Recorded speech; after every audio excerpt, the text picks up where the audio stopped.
G'day everyone, Ian Fegan here, also known as Professor Shoelace. Now I already have a video on how to tie the decorative knot that's often used on moccasins and slippers, but today's video is how to tie it fast using my Ian's Fast Moccasin Knot. I'll just demonstrate it at my normal speed.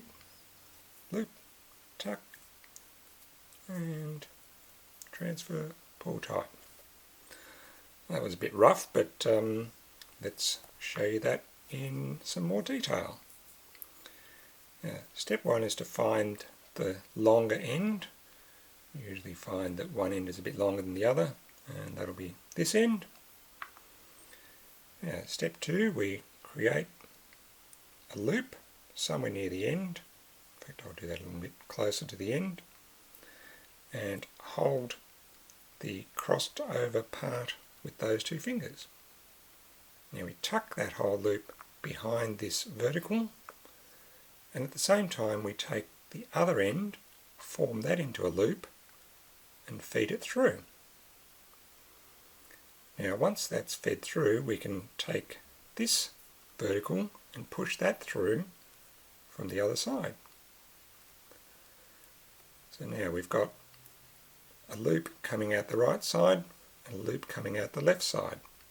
Now that loop we just hold by itself, but the loop coming out the right side, we also hold this loose end here and the top of the loop together.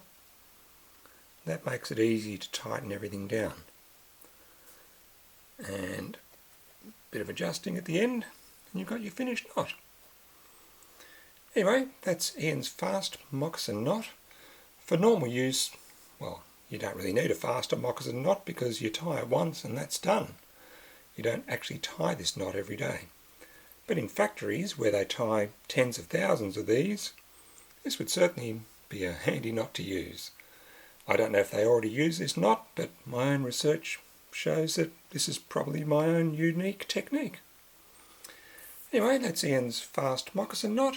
If you want more information about this knot, the regular moccasin knot, or any other shoelace knots, you can go to Ian's Shoelace site.